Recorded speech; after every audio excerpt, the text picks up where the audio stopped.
Hey metalheads, you like tattoos? Of course you do. If you're in the Louisville, Kentucky area, come on over the bridge to Clarksville, Indiana, and get you some ink done at Ageless Art. If ink isn't your thing, they have a piercing studio as well.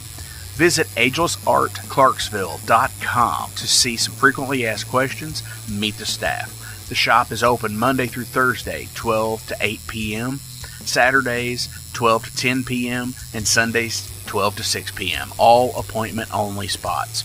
You can set up your appointments by phone at 812-283-1793 or email agelessarttattooandpiercing@gmail.com and someone will get you set up for your first or your next tattoo or piercing.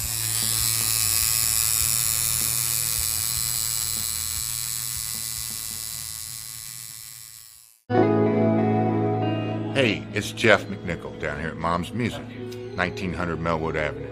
I was just thinking, when I was a kid, the magic was at Frankfort Avenue, the Mom's Music at Frankfort Avenue, and I used to beg people to get a ride down there just to hang out with the guys and see all the cool gear. Now that I'm the owner of this store, it's like a dream come true. We're recreating the magic with the vibe that we used to have at the old store. We're carrying all the gear that you're going to possibly want. We're giving you the outstanding service and personal attention that you deserve.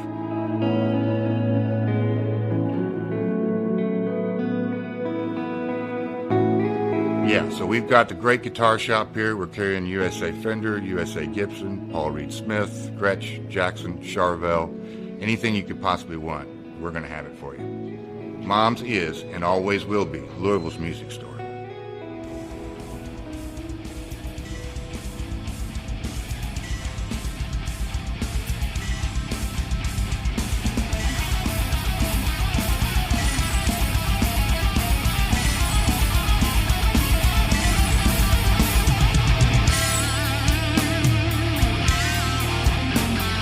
Thank you for tuning into the Metal Forge. I am Mark Jackson and I am your host. The premise of the show is pretty simple. Awesome interviews and awesome music. If you want to contact me, hit me up at metalforgeradio@gmail.com or visit the website metalforgeradio.com. And now, let's get this show on the road. What is going on, metalheads? Thank you for tuning into this week's episode of the Metal Forge. My name is Mark Jackson and I am your host. Wow.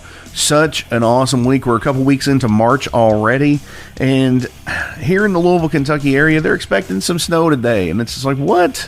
I thought me and Mother Nature, come on, Mama. I thought we were over this. Let's get on with the springtime and the summer and the festival seasons, not all this snow shit again. Come on. But anyway, today I have Andro Coulton from the awesome new wave of British heavy metal band Witchfynde talking with me today. And such a super rad, down-to-earth guy. We recorded last Saturday, and he is such a cool, like I said, rad, down-to-earth guy. It's when you get older and you've done some things in music where you just kind of been humbled by the industry, and it's not all-consuming of your life or anything like that, that I think you become a better person in general for the most part, because there's a lot of things that, that could have happened. That there in this industry, there is a lot of casualties, and to be, he's close to 70 years old and still alive with his issues, and we'll talk about that later with him. But yeah, for sure. Super cool stuff. But before we get into speaking with Andro, I do have another episode of Athena's Metal Reviews. Super cool stuff. Today she is going to be talking about X.I.L's Rip and Tear album, which you remember those guys, they were on last month. They released their album on February 25th. She's going to be coming up here shortly with that. I think we're going to do this before. So there is another cool thing that I want to bring up and mention here. Wise Blood Records is a independent label based out of Indianapolis, Indiana. And for Bandcamp Friday, they started a 4 CD or 4 cassette tape subscription box for $20 on Bandcamp. And I did this, and it is super cool stuff. They have their label printed on the box. They just do it perfect. It's like the Metalhead box for independent metal, which is super rad. You will get anytime, if you've ever ordered anything from Wise Blood Records, they end up sending you a thank you card with a wax seal. And that is awesome to me because they take the time to thank you personally for purchasing stuff. And Sean, thank you so much for doing what you do for the independent music scene. So let's go ahead and check in with Athena here. Misfits and miscreants, bangers and mashers, deviants and the deviated, the tormented and the fermented, ghouls and goblins, creatures of the night. Jack those headphones, crank the volume to max, spark it up, and just relax. It's time for your deadly dose. Welcome to the second installment of Metal Mischief. My name is Athena, and I'm your host. It's time to put your metal to the pedal. This is Speed Thrash straight from San Antonio, Texas. We have on our lineup today X.I.L and their new album, Rip and Tear. I tell you, man, right from the get-go, this album just has such a good, warm production to it. It just feels like some of those old thrash albums that we would put on and destroy our parents' living room to, you know, blame it on the fucking dog. But, you know, I digress. It just holds a lot of nostalgia for me in a way because it reminds me so much of, you know, that classic speed and thrash metal stuff. So if you're into that, then I think you're going to really dig this album. And why does it sound this way? Because it was mastered, mixed, and recorded by Roberto Canales. Again, please, folks, if I fuck up your name, I am so sorry. This was recorded at Red Barn Studios. And I guess maybe it's the barnwood that gives it some warmth and some texture. I'm just kidding. But, you know, and I keep wanting to go back to the word nostalgic because it makes me feel very nostalgic. But it's kind of like that in the way that you miss those dirty, cramped, cigarette and marijuana-filled basements as a teenager. You know, and it was like the local garage band just thrashing it out, you know, and it's like in the YMCA or the basement of like your friend's house or some shit, you know. So that tends to kind of give me some poise with this album. I really enjoy it, actually. It's got like smatterings of like Black Sabbath moments and some insanely fun guitar riffs. I mean, everything in general is really good, but, you know, that speed guitar, is so good. What else? Well, okay, the opening. It's so cool, man. It reminds me of John Carpenter. It's like Carpenter-ish to open the album up, man. And you don't expect it to just, you know, pick up speed and take off the way it does, which is so nice. You know, it adds to it for sure. Now, the track Gone Again, which, let me look at my notes here. That is track number 6. That's the only one on here that I feel is like just a little bit different than the rest of the album. I think that comes because it feels more punk, like crusty punk vibes to it, you know. I mean, I get it. Don't get me wrong there. But it definitely like throws me off a little bit because it doesn't, to me, like flow with the rest of it. Maybe if it was at the end of the album. But anyway, that's my personal taste. Now also, my personal taste is my favorite track on this album. It's called Speed Demons, and that's track number 2. And I didn't even have to look at my notes for that one because I got it memorized. It just fucking shreds. I mean, excuse me. It rips and tears your face straight off out the gate. This one just makes my blood move because it reminds me so much of like early Megadeth, honestly.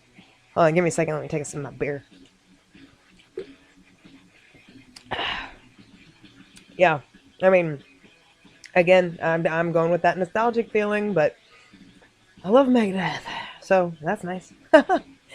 This album was released on February 25th of this year, and I know that our lovely host, Mark, from the Metal Forge, did an interview with them not too long ago, and it was quite good. So you should backtrack, go look it up, and listen to that. Absolutely. And until you do that, I'm going to go ahead and let you meet the band. Again, please, if I butcher it, don't get mad at me. We can do shots and talk about it. All right. And I have to read it just the way they put it on their Bandcamp because it was just too much fun. Keeper of Ravenous Motor Beats. And the keys, Jordan Hoffert. 4-stringed Black Thunder. Hold on. Let me start over. 4-stringed Black Thunder.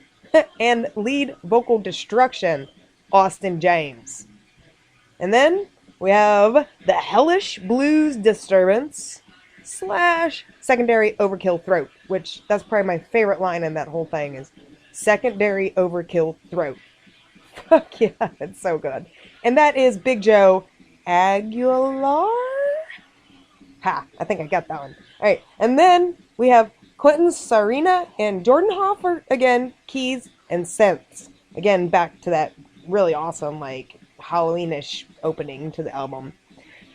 Man, it's one of those, I can't wait for it to be warm enough outside so I can just wait, like, roll around, the windows down, and this blaring in my car. So, that's my review. It's a very good album. And, you know, again, if you are into thrash and speed and you just want your face ripped and torn, then I would definitely pick up this album at your nearest store, if they are in stores. I don't know, everything's fucking online now. Do we even put shit in stores anymore? Huh, I don't know. Buy it at the next show you catch them at. Which, I'm excited to see these guys live, for real. Alright, this is Athena's shot review. Now, I know this is only the second time around, so I'm just going to bore you guys with the details again. I do 5-shot review instead of a 5-star review. Now, my system is a little bit backwards there. I start with 5 shots. That means I needed 5 fucking shots to get through the motherfucker. Oh, man, if I had time to do 5 shots through this album without banging my head and enjoying it, then I'm sorry, you get 5 shots. Alright, 4 shots. Meh. Could have used some pretty self-explanatory. 3 shots. Good. It made me air drum and bang my head. Fuck yeah. 2 shots. Really good. Put that shit in the glove box for traveling. And 1 shot. Excellent. I'll probably have a bangover in the morning. So, here is Athena's shot review for the new X.I.L album, Rip and Tear. 1 shot. Most excellent. I'll probably have a bangover in the morning. Hope you guys have enjoyed your time with me. And until we meet again, have a most excellent time. And remember, men, keep it heavy. Dude, Athena, thank you so much for reviewing the new X.I.L Rip and Tear. It is such a fucking killer album. I love it. I couldn't have said it any better. It is definitely a one-shot deal for me, too. That it's just awesome thrash that's so reminiscent of old school. It kicks so much fucking ass. Thank you. So let's go ahead and get into this with Witchfynde. And how better are we going to do it? Because we're getting ready to roll.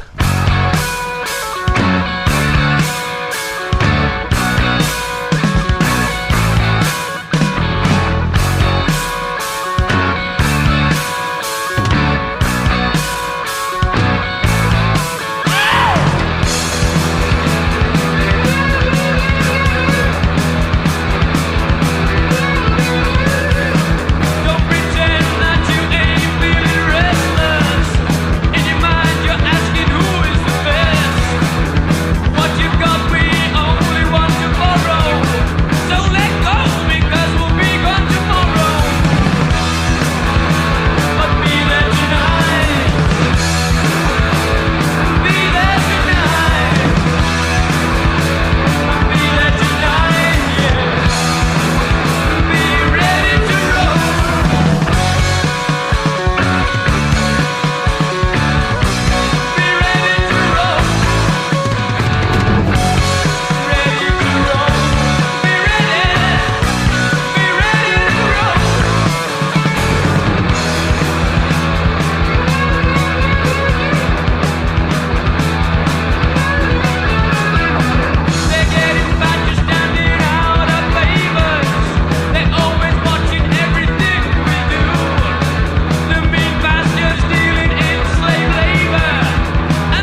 All right, metalheads, I've got Andro Coulton here on the line, and you might know this guy.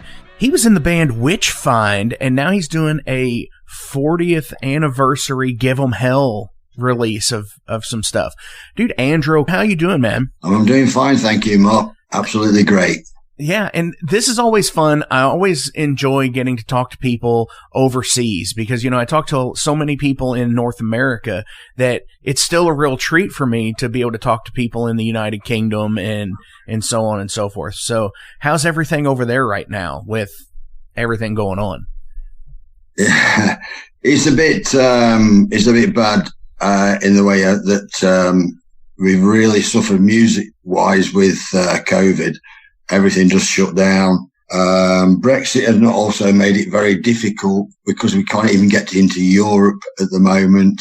Whereas before we got free sort of travel into Europe, we now have to do carnets and work permits and all sorts. And we were allowed, I think it's 30 days a year, we can actually work for free in the EU.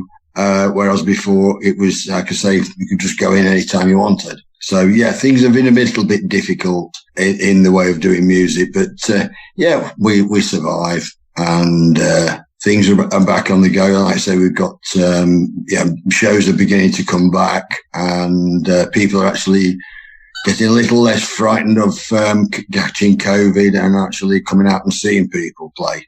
Right. It seems to be like over here, there's been a lot of ramp up on tours and so on, especially since probably about November. There have been a lot more tours coming up where a lot of these bands have just been able to say, screw it, we're going on the road. We've had too long of, not making any money and not getting our product out there. And now it's time to do it again. Yeah, that's right. Yeah. We were due to do a spate of gigs at the back end of last year, and they all got cancelled mainly because people were not buying advance tickets at all. So I think it was 6 or 7.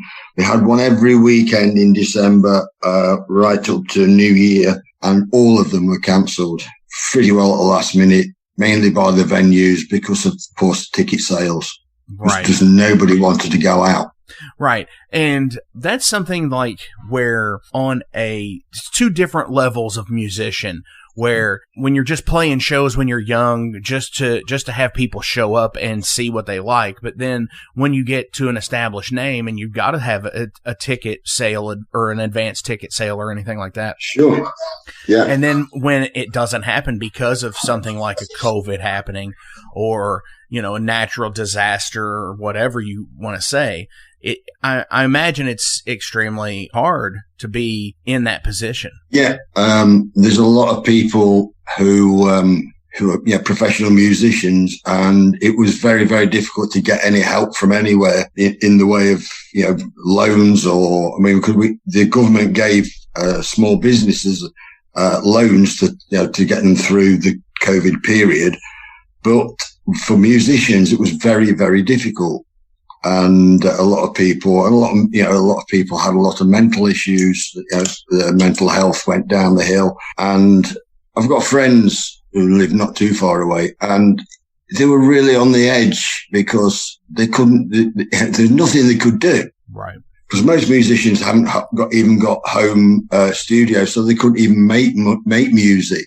So, but I'm lucky I can, but a lot of people couldn't. So yeah, there's been it's been a very hard period for the last 2 years. We did manage to get our 40th anniversary Give 'Em Hell single out, luckily, in between, because I say we used a studio for the drums in April 2020, I think it was. And we then got most of the guitars and everything done at home, in our home studios, and then we carried on got the vocals done at a studio when they reopened in summer 2020, and then released it in the August. But since then, of course, we've had it here where we've shut down, we've got open again, we've been shut down. It's been very difficult. And of course, some venues, you had to even prove that you'd been vaccinated before they even let you in. Right. So that again caused a lot of problems. And yeah, it's been a funny old time. I've never known anything like it. Oh, no, none of us have. And which is always interesting to me, like, because in America, it seems like there is a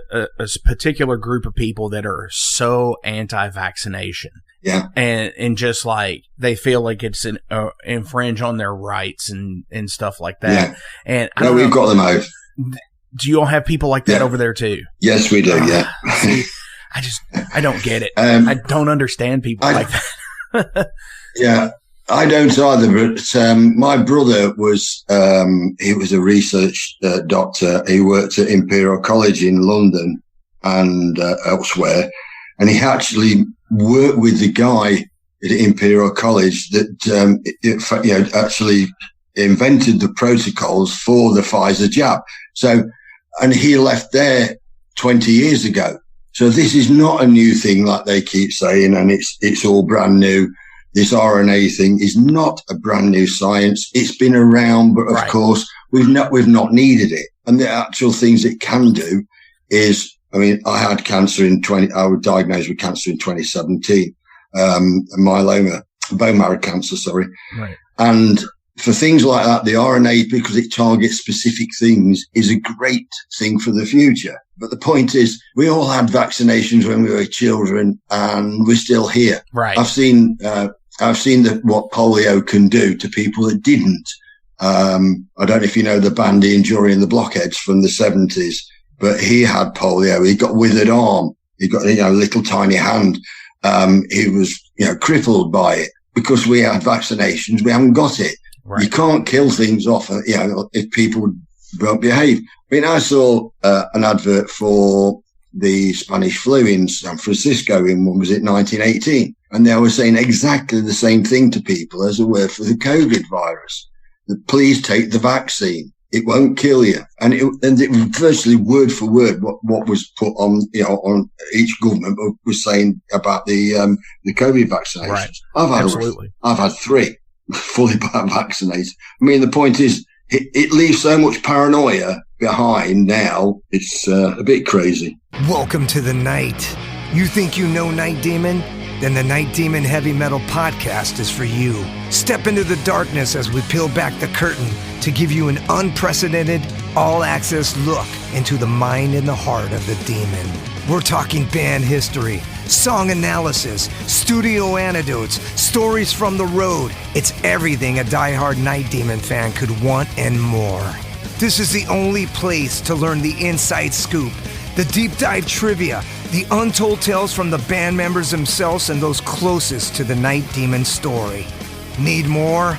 The Sacred Night Demon Crypt will be pried open to reveal demo recordings that have never before seen the light of day, all with in-depth commentary by the band and the people who were there for the writing and recording process. This is a gold mine, a treasure trove of all things Night Demon. Head over to nightdemon.net or wherever you listen to podcasts.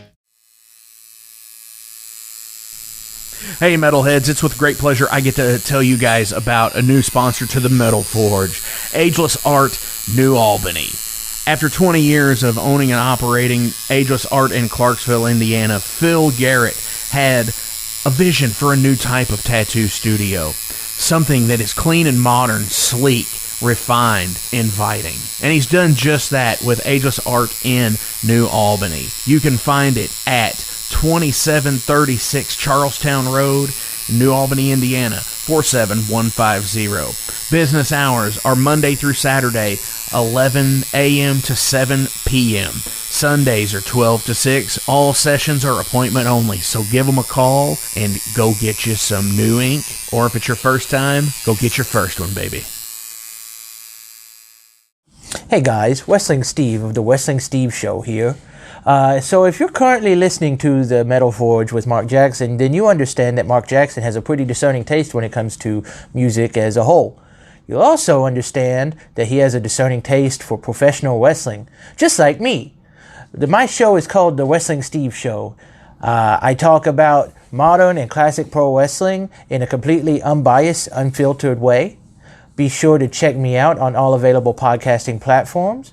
That is the Wrestling Steve Show. And I am the host, Wrestling Steve. Just remember, like Confucius said, man who goes through turnstile in Thailand is going to Bangkok. Pro wrestling. A minute ago, you did mention the 40th anniversary single of "Give 'Em Hell." Yeah, which is why we're here. So I've found out about Witchfynde about 20 years ago. I was in a used CD shop and I saw it and I bought it based on the cover. I was like, man, this looks awesome. And I popped it in the CD player in the car as soon as I got out there. And I was just like, this is really rad stuff. Why the 40th anniversary release? Basically, because I left Witchfynde in 1980 after we toured with Def Leppard around this time. We started in January, halfway through January, did all February with them, and the last gig was the 1st of March. During that, we'd signed with a little tiny label called Rondelay to release Give 'Em Hell. By the third gig of the tour with supporting Def Leppard, they were approached by EMI to buy us out of our contract with Rondelay, which only had 6 months left to run, because it was from September 1979 to September 1980. Rondelay wanted so much money to buy us out that EMI walked away. By the end of the tour, every major label in the UK had approached Rondelay and then walked away. At that point, I knew Witchfynde as going forward to be at the level of Iron Maiden and Def Leppard and all the rest. It was dead. There's nowhere else to go because we stuck in this silly little contract for another few months, which proved the point. I stayed on till July, and then the management straight Rondelay came in and said, it's not working. I said, no. I said, to be honest, I've had enough. Just let me go. I've had enough. Can't stand it anymore. Things are beginning to fall apart between us. And, like with it, I recorded 3 tracks for the second album, Stage Fright, and I wasn't even acknowledged even playing on it. In fact, the single In the Stars has got a picture with the next bass player on it, and he never played a note on it on either side. I played all the bass on that, on In the Stars and Wake Up Screaming on that. So you can understand that it was a bit of an acrimonious end to things. It also meant that I couldn't listen to, I never listened to any of Witchfynde's music for approximately 20 years. So the idea was, then Witchfynde, Montalo and Gray, decided, I think it was around 1999 to 2000 to reform. And I was the only original member that never got asked. So obviously that didn't go down too well. And also the original, Steve Bridges, the original singer, he wouldn't do it because he's now a lay preacher with the Church of England, believe it or not. And he's also married to Shazza's sister, so we're brother-in-laws now as well. I did other band, because after Witchfynde I did a project called Malleus, which was me, Shaz and another at the time, and we actually recorded 4 songs, which never got released, and then I sort of left the industry for a while. But in 2006, I think it was, a guy came to where I was working, and we got talking, and he owned a small studio, and he said, Witchfynde came back the next day with all this stuff he'd printed off from the internet. So, that we'd sort of influenced Metallica, Bauhaus, also loads and loads of different bands. And it sort of got me back into it again. So I did a solo album called Dragonhead, which is mainly demos. And then we formed a band called ZXY and did a lot of the Malleus stuff, but did it with no lead guitar. I did all the lead breaks and everything on bass and using an octave pedal. And so that I could make a totally different new sound. And people are going, why don't you do Witchfynde? Why don't you do Witchfynde? And I'm saying, well, I don't know. There is a Witchfynde. I don't know how they'll feel about me doing a Witchfynde. And it sort of came to a head around the time I just got Malleus going again, really, when I got told I got cancer, so I had to sort of leave it for 6 months or so. We eventually recorded an album, got it released on Golden Core Records, and it sort of got very good reviews. But then we got offered this gig in France, and they wanted us to do it as Witchfynde, so I just called it, actually at the time, Andro Coulton's Give 'Em Hell. And the idea was that as a celebration of the 40th anniversary of Give 'Em Hell, we do our own, do a version of it. And it's totally different, really, to the original. As things have gone since then, I've now, apart from the lead guitarist, got a totally different band to what's on that single. I've got a totally different singer who sounds more like Steve. We've got a fantastic drummer, called Rob, who is in another band, but they aren't doing a lot. So he says, I'll play with you. And he's really, really good. He's a fantastic drummer. And we get on really well. So will be doing, as of 10th of March onwards, we will be doing 4 gigs just to get this lineup finally out on the road. And then we've got a break because I booked a holiday, for the family to go to Florida in 2020, and we still haven't got there yet. Oh, yeah. So we're going sort of April, May time for 3 weeks to meet friends that I've got in Florida. Then we've got a full UK tour in July, August, and that covers the whole entire of the UK, every country, Scotland, Ireland, Wales, and obviously England. So we've got a lot going off. There's a lot going off behind. I've also been found through a long time fan from back in the 70s, a full concert of Witchfynde that's never been released, of our place we used to play all the time, called the Brimington Tavern in Chesterfield, from 1978. And there's 4 songs on there that neither Steve or I could even remember. We'd done. And so I've got now enough material of Witchfynde songs that have never been recorded in the studio. Which is going to be very interesting. Yeah. I mean, I've got, and also we will be the only version of Witchfynde that will be playing live. I can't tell you the reason why, but the other guys have had to, through illness, have had to cancel all their gigs for the foreseeable future. I can't say any more than that because it's a bit confidential, but I'm still friends with the guys. I mean, we've all kissed and made up from back in 1980, and we do talk to each other. We do get royalties and stuff. It's not a case of we hate each other's guts anymore, which is good. There's no point. We're too old. As Pete Sergi, the second bass player, said, you realise that this was back in the 80s, we'd be out in the car park now, sort of, sorting it out, but, having a fight. I said, yeah, probably so, but I haven't got the energy for all that anymore. No, hell no. I just want to give 'em hell on stage while I still can. Exactly. And that's the idea. We intend to give people a show, and we just want to give as many people around the world Witchfynde and get it as high as we can before we can't do it anymore. We are a little bit of a secret that you are the first person outside of a very few people to know that we are at the moment trying to get an American tour for next year. Nice. That would be amazing. At the moment, yeah. We've also got contacts in Canada and various places, obviously in the EU as well. Because I just want people to hear it. I know we've got fans all over the US. Got guys who are in the 20s. Going, wow, Witchfynde, they're absolutely brilliant. And then and we have massive conversations on Messenger. And what did Montalo play?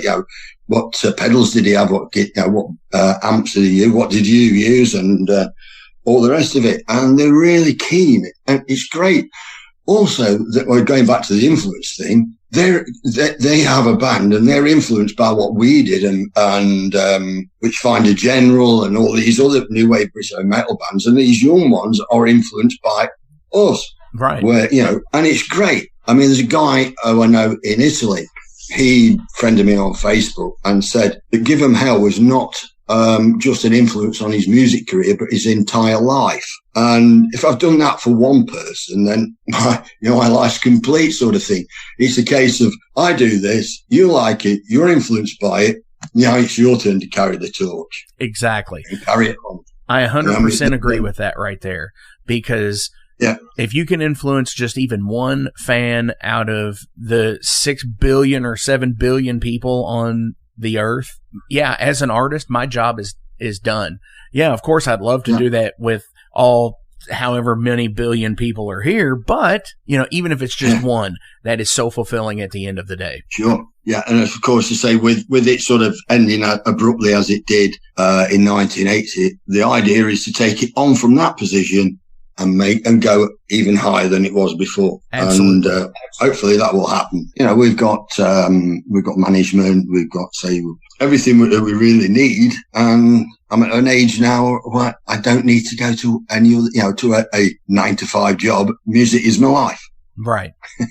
And that's the good part about it, is that you don't have to rely on, well, I don't know if I could get off work for this X amount of time to go tour.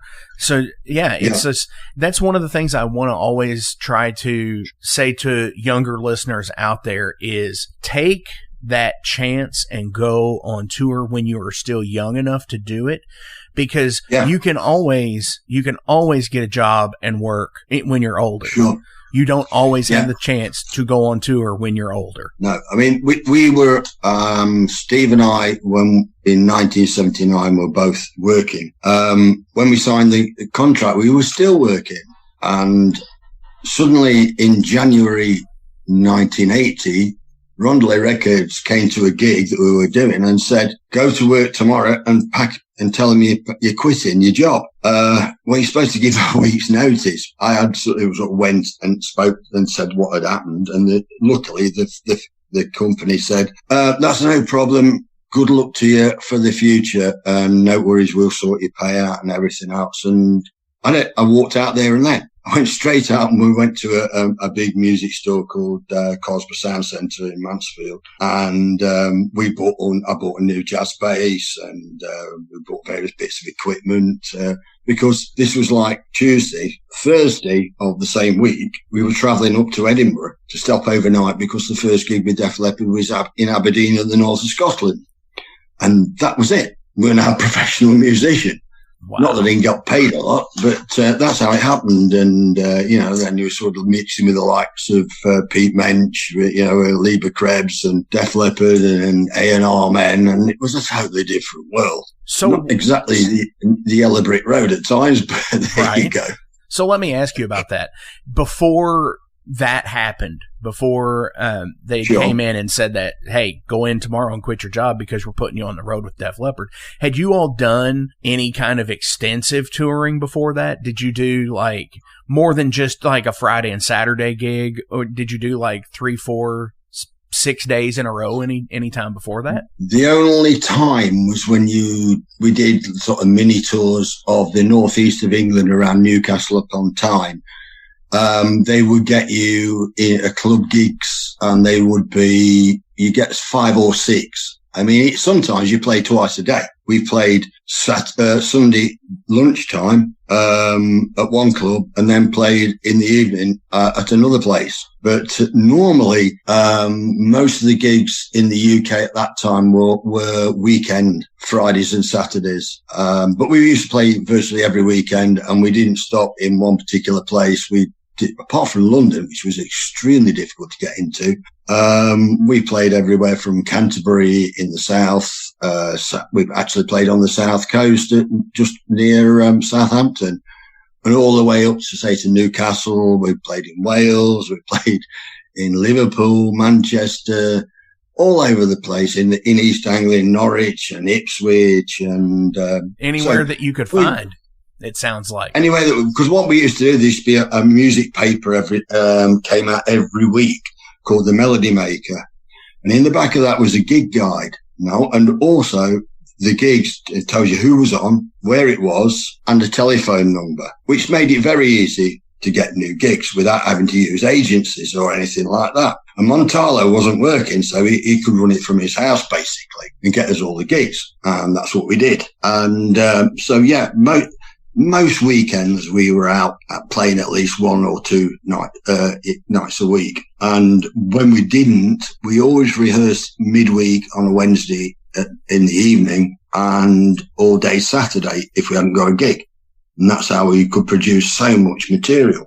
Right. I mean, there is actually more, because I don't know if you've seen, when we first started in 1975, we produced a demo of 5 songs that we'd done back from then, and which I released, I think it was 2014 or 15, as the Lost Tapes.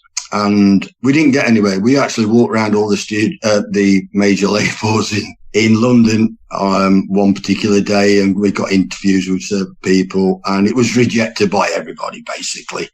And so we threw all those songs away. Now, there's a load more songs there that have never, again, have been played live. They've never been, again, played. And there was also 2 other songs, one of which was To Tell a Story, which is the one of the bonus tracks on the CD version of Give 'Em Hell. That there's another version of that we recorded in 1977, along with a song called Valkyrian Ride, which, again, apart from that demo, has never been done in a studio. Plus, I got in contact with, fans contacted me, and I don't know if you saw, there was a live Sacrifice album from Ipswich that came out on vinyl, and the guy who actually recorded that on the tape recorder on the pub table sort of thing, he sent me the full CD off that, which the sound isn't too bad, and he sent me a copy of the 4 songs that I forgot we'd even done 4 songs that those 2 I just mentioned were on. And there's yet another version of Wake Up Screamer and another version of Unto the Ages of the Ages that I didn't even realize that we'd recorded. We're talking a long time ago. Right. I've got quite a lot of material now. And I mean, I've got an hour and 26 minute full concert, that I can put out as a live album. The sound quality is really good. I've sort of I put it onto my computer in the studio and limited it and done various trickery with it, and it sounds, for how it was recorded, it sounds really awesome. And we're thinking of putting that out as an album later in the year, along with one that we will be recording as soon as possible. So that's pretty well where we're at the moment. But yeah, there's a lot of Witchfynde stuff that was completely forgotten. Hey, it's Mark Maxwell at Maxwell's House of Music. Listen, all this stuff is now available to purchase on our website. Check it out at maxwellshouseofmusic.com. We carry all the top brands, like Fender. We got Gibson. We also have basses. We've got ukuleles. We got drums. We've got sound gear. We've got keyboards!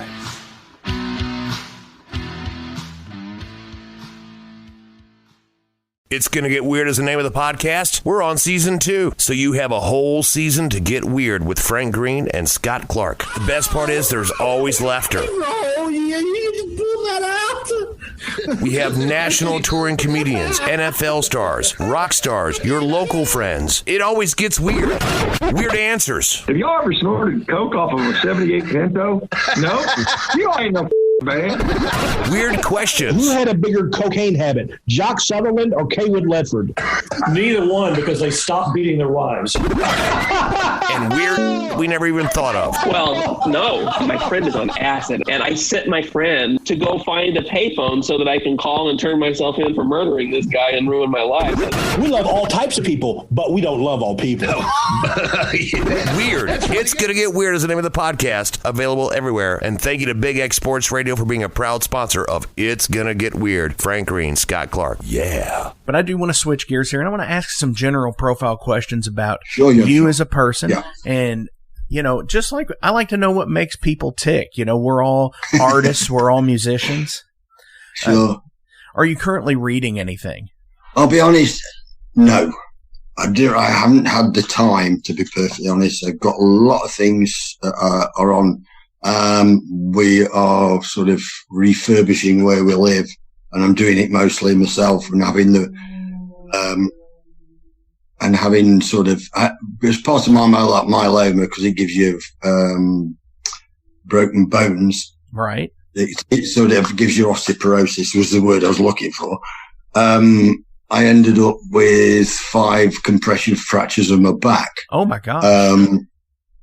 I jumped off a little wall about 3 foot high and bent knees, everything ended up on the floor, and it got worse and worse. And I've got, I think it's 2 sacral and 3 lumbar vertebrae that pretty well smashed. I mean, one of the bottom ones that took the full impact, it was just missing on one side. There's nothing much they can do about it, but so a little bit at a time, we're refurbishing the house, and we've had a loft conversion. We've had another story put on top of the house and various bits. Oh, wow. So reading hasn't been, and I'm trying to promote the band and all the rest of it as well. So I'm not had a lot. I find that I get 3/4 through a book and then sort of forget I've read it, but. Well, I used to read a lot of fiction. I mean, obviously, I used to read a lot of Michael Moorcock. I used to be into Hawkwind a lot, but in my early 20s, and stuff like that. And of course, Lord of the Rings. Oh, of course. And stuff like that. But not a lot recently. Well, since you haven't really been reading anything, and you said you've been making improvements to the house. Yeah. Have you learned any new skills within doing any of that stuff? Not really, because I've been lucky in the fact that I'm good with my hands. I'm on the autistic spectrum. I'm very good at logical things. And I've had various careers. I started out working on the railway, as we call it, railroad. At the locomotive works in Derby, where I was born, became a diesel engineer, electrician. I've been a hydraulics engineer. Then I ended up as a multi-skilled maintenance engineer doing mechanical and electrical. I've worked in schools. I've worked in food industry. So. Wow. Most of the electricals and the plumbing and all the rest of it, I've got the full skills to do it, and I really don't see the point in paying somebody else. When it comes to sort of fitting stairs and a new floor in the house, somebody else can do that. I'm not that skilled, and especially with the bad backs, it takes me sort of like today. I've taken cable through from the input from the supply. All the way through for a shower, through the house, through under the floor, up with a little help from friends, from my showers and my daughter, and through up into the bathroom. And that's enough for today because my back's killing me. And that's what, and I can't move around it with a band so much now as I used to do because it hurts most of the time. I have to play at very, very light bases. Yeah, and if you have any kind of Gibson, it's not gonna be conducive to because they're so heavy. Oh no, I couldn't imagine.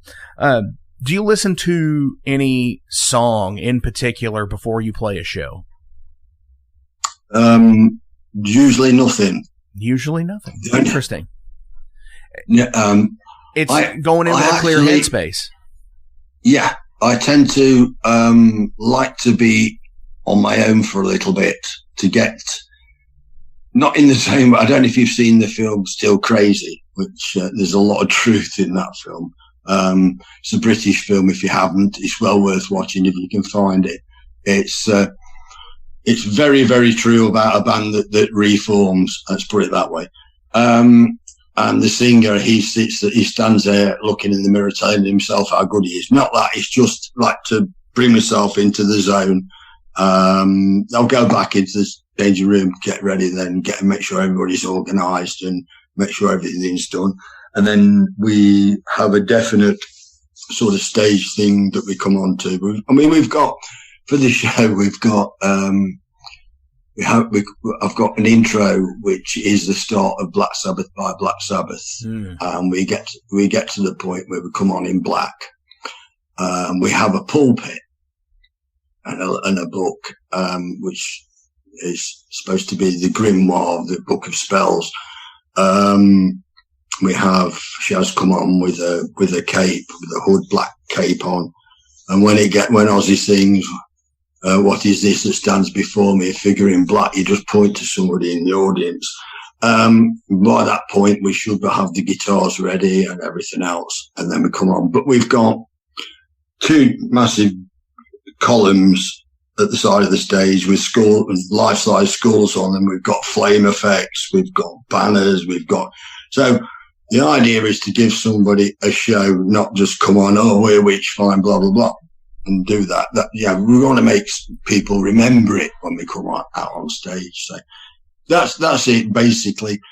Don't listen to, I'm very funny about listening to music, because I find if I'm trying to write, especially, I don't want to be influenced by what somebody else has written. Right. I want it just to come from within. So I tend to listen to something once and then leave it alone for a while. But when I was younger, I used to just play an album, a record, and just wear it out. Such ones as, I was an absolute Frank Zappa nut. I still am, really. Right. But, because you can't go wrong with Frank. No. I was 15 when I was I was at my cousin's, and he got, We're Only in It for the Money. And I just kept playing that record. And along with that, of course, I'm 15 years old, and I'm also listening to Trackmaster Replica, Captain Beefheart. And pop music after that doesn't really come, it's sort of gone. Right. So, and then, of course, after that, I got into to Cream. Of course, I'm quite old. I'm not that much younger than Lemmy was when he died. And anyway, so I got into that sort of music, and you got Cream, you got then Led Zeppelin came along, and all the others, and then Hawkwind, and then Lemmy's bass playing just blew me away. I listened to, I bought Do Re Mi Fa Sol La Ti Do, and put on Brainstorm, and that was it for me. That was bass playing. Right. I love Jack Bruce, and I like Chris Squire, and I like those melodic bass players, like Geezer Butler. They don't just play ba bam ba bam ba bam ba bam. That fill in melody and put a lot of stuff in it. And that influenced me. And the other one was Grand Funk Railroad, because bass was virtually the main instrument for most of it. Luckily, I got to see them live. But so that's where everything sort of started from. But that's the sort of music. But as of now, I've listened to the band that, somebody will say, oh, I've listened to these. And I think, yeah. I like Dead Daisies. Not particularly this new version of them, but I like the version before. And I bought their album. But I don't know. It's funny. I think the older you get, the weirder you get with listening to music. But, absolutely. I seem to have enough time in the day. People say, oh, you get older, you've got all this time. But you don't. No. I know where it all goes. It just... Well, one thing is, I think if you're working stiff like I am, it goes a lot of it to there. And then you've got to find out how you can structure everything, and sure. I don't have kids or anything. So if you've got kids, it's gone. Time is gone for you. You've got to do everything that they have to have done if they play sports when they're in school, or if they have anything after school that they have to do, you got to do it. Yeah. So that's where the time goes. I get that. Yeah.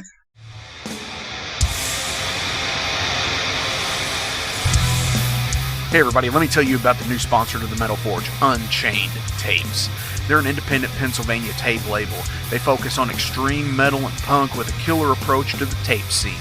Visit their web store at unchainedtapes.bigcartel.com now to get your fill of tapes. And for being a Metal Forge listener, enter the code METALFORGE10 at checkout to get a 10% discount on your total purchase. That's unchainedtapes.bigcartel.com.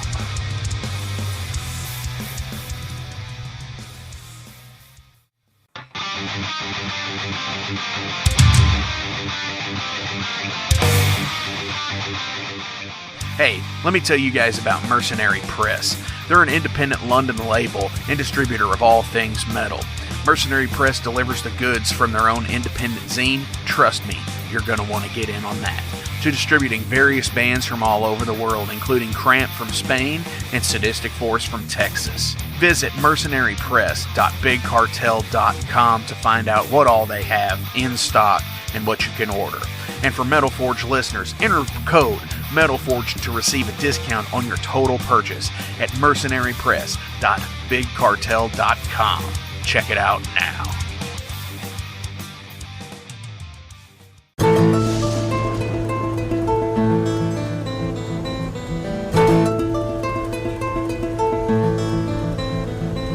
Since 2013, there has been a calling from the underground, from the graves of all those unholy, and they decided to make a zine to talk about all of this.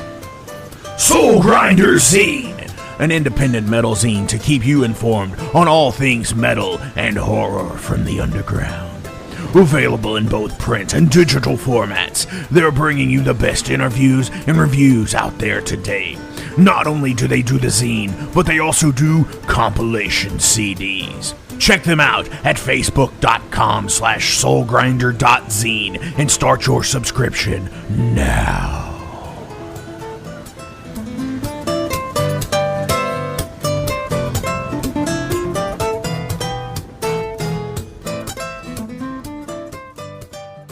This has been an awesome interview this week because this has been a total school session for a lot of people, I think, where it's just like, sure. I've definitely, the theatric part of rock and metal performances is something that went away in probably the early 90s.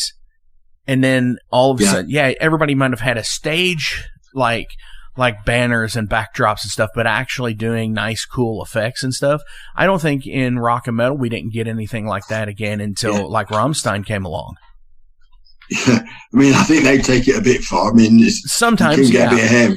But I mean, the bands like Iron Maiden, who and Judas Priest, who always have had that stage presence, that show to accompany their music. That's where that's where I wish more bands could do that today. I mean, it's like the old Blood Capsules and all the rest of it, People do enjoy it. They want to feel that they've paid whatever money it is. I mean, whether it be £1, $1, or $100 or £100, they want to feel that they've got their money's worth. They've got that money's worth, and it's worth going that extra mile. We intend to do more. We even sort of doing visuals as well, and having projectors and all the rest of it.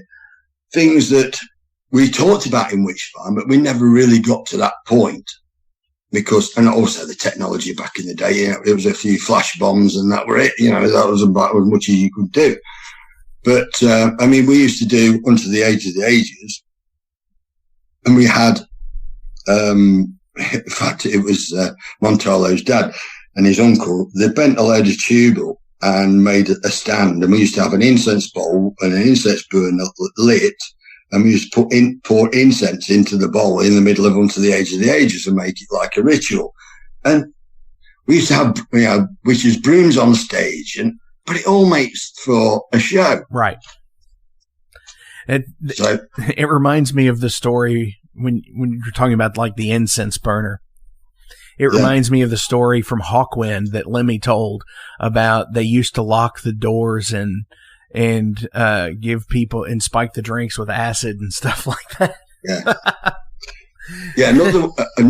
Another one by them is that Lemmy used to say that, I don't know if you know, Dick Mick used to be on audio generator. Yes. And he could turn it down so people would virtually shit themselves. And hallucinate, yeah. Yeah. I don't, do you know Dibs from Hawkwind, who was with them for quite a while, left in 2017. He's a good friend of mine. Okay. Yeah, he's in Hawklords now, and in fact, He lives about half an hour up the road from us here. He's a great guy. But definitely. Yeah, so I've still got the contact with Hawkwind. Nice. And it's such a great band. Yeah, I know. I can tell you I'll tell you a story about Lemmy. He came to see us play at the Music Machine in London, in Camden. I think I can't remember if it was the first time when we were on with Iron Maiden and Saxon. And Shaz at that time was just my girlfriend. And she was at the bar and this guy chatting her up. It was Lemmy. She hadn't got a clue who he was. And anyway, he bought her a drink and they were talking, and he said, asked her a name, and she said, "What's your name?" He said, "Lemmy." So he said, "Well, that's a silly name for a bloke." She had not an idea who he was, or why he got the name in the first place. Yeah, that's awesome. But, have you read his autobiography? Because if you haven't, that's a really good read. It absolutely is. Yeah. Finding dynamite and stuff and blowing the North Wales coast away is hysterical. Right. But, I mean, everybody who's ever been in a band has got all these stories and anecdotes about these places. There's a place we played for my brother's birthday when he was at university. This place out in the wilds of northeast England, and the hotel had everything in it. Had 3 legs. There was a piano downstairs where we were playing, and that got 3 legs and a brick. Steve's bed was on a brick. He opened the wardrobe door, and it fell on him. The wardrobe fell on him. It trapped him inside like a coffin. That had got 3 legs, and it was held up with a brick. And you remember all these weird and wonderful sort of things that happen to you, especially in hotels. It can be completely weird. I mean, even when we played in France, it was weird. We booked this hotel because it was the only one I could get at short notice, and it was an industrial estate. There was car dealerships and abandoned cars everywhere. And when we got there, it looked like a jail. So you've got mezzanine floors in it up to the second floor, and everything was like tiled. It looked like a sort of mixture of a sort of a prison sort of canteen or a school one. It was yeah, it was cheap and it wasn't very cheerful. It was dreadful. Definitely. But these are the things that you remember for the rest of your life. I must write a book sometime about all this junk. You should definitely do that. Before we go today, I have one more question, but before we get into it, as always, links will be listed below, so please give a like, a share, and a follow to Andro's Witchfynde and Malice, all of the stuff. There will be links below, so please click them. Go support in any way you can. Go buy the digital albums, go buy whatever you can to support, and just rock the fuck out. So the question I always like to end with, because I think there's always one major, is what album changed your life?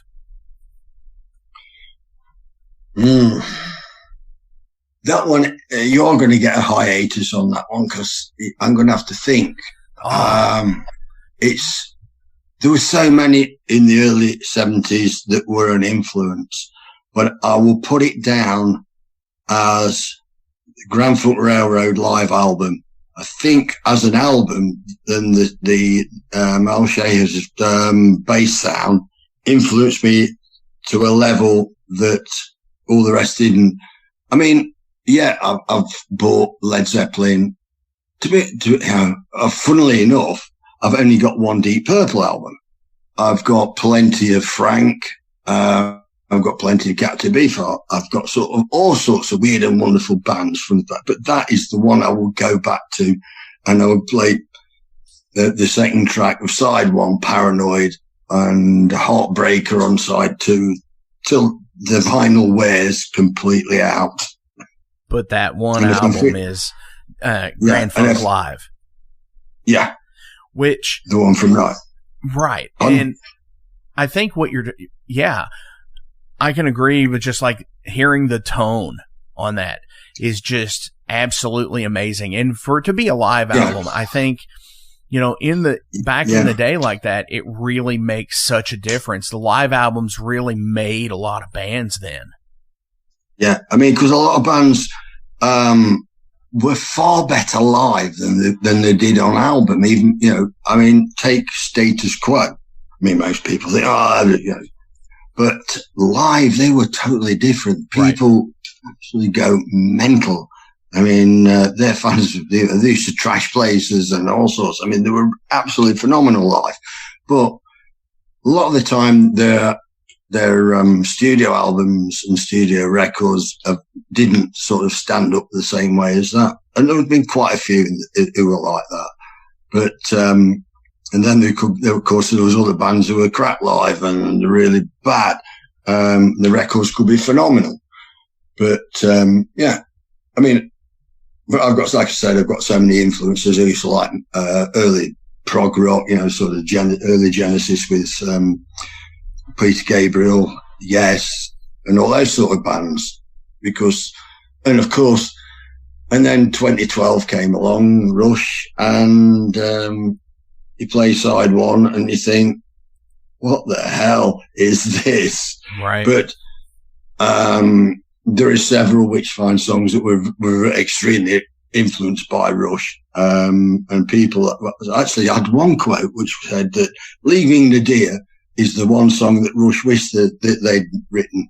Nice. Which was a great accolade. But, it's, hell yeah. I'll still stick with the Grand Funk. That's the one album that got me to pick a bass up. I know I said about, Lemmy later, but that was the album that got me to pick a bass up. Definitely. See, and that's awesome because it's that one moment in time where you absolutely knew where it was and you're like, you know what? I've got to do this. This is, it's like it awakened that bass monster. And I was, it was at the same time as I bought that, I actually picked up a bass, for a friend. He couldn't get to pick it up and took it to his house. So I had to play on it. And I'm thinking, I like this. I really, but it was like one of those, when I played the songs on that album, it's like one of those tingly moments. You know what I mean? It's like pins and needles. It's like, wow. And it changed my life. Absolutely. It really did. And that's so great to hear. Andro, thank you so much for coming on the show this week. This has been an awesome conversation. I have had such a good time talking with you and getting to know more about what's going on in the Witchfynde camp and everything else. Sure. So from Give 'Em Hell, what do you want me to play out today? Give 'em the one they like. Give 'em hell. All right. You heard him. This is Give 'Em Hell.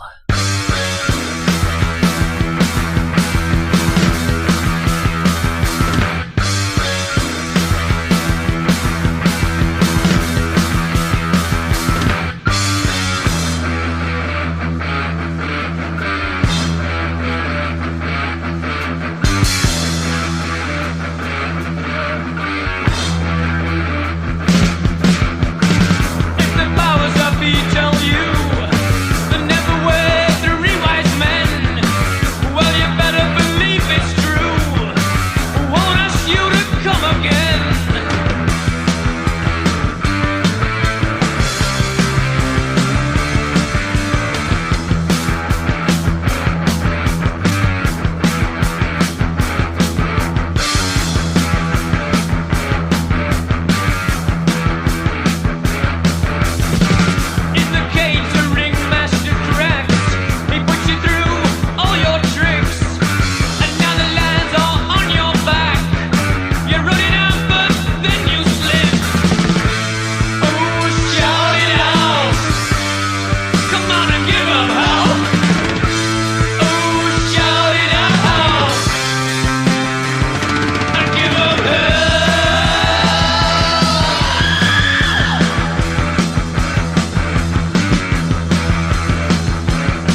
Hey, thank you all for tuning into this week's episode of The Metal Forge. I want to take a minute to remind you guys about the Patreon page. Over on the Patreon page, we have the tiers set up to support the production of the show. We feature the Down and Dirty, which is just $1. There's nothing special for that one, it just sends me a thank you because every dollar helps. Then there's the Double Down and Dirty. Much akin to the Down and Dirty tier, everything helps produce the show in the end. You make your presence known, and I appreciate that more than you realize. Thank you for being a dedicated friend and supporter to the Metal Forge. By selecting that tier, you will receive some cool Metal Forge stickers in your mailbox. Now, we're really going to start pounding the metal madness with the Apprentice Metalhead for just $5 a month. By becoming an Apprentice Metalhead, you'll be given early access to the shows, published 24 hours before everyone else gets it. You're also going to receive 3 entries in any contest that we do here at the Metal Forge. You're also going to receive a 10% discount on all Metal Forge merch, and you're going to receive a sweet Metal Forge patch for your battle jacket or backpack. And now, here is the big one. This is the Master Metalhead for just $10 a month. By becoming a Master Metalhead, you will receive a hand-numbered Metal Forge Master Metalhead membership card. You're going to be given early access to the shows as well, with 36 hours before everyone else. You're going to receive 5 entries in any contest that we do here at the Metal Forge. You'll be able to submit audio questions that I will use on the show of you asking questions to the upcoming guests. Remember, timing is everything, and you will need to keep up with the upcoming guest list on the website. You're also going to receive advanced knowledge of any new merch coming out and be given a 25% discount on all Metal Forge merch. And you're also going to get all of the other rewards from the other tiers. So visit patreon.com/Metal Forge Radio today and help support the Metal Forge. Rock on.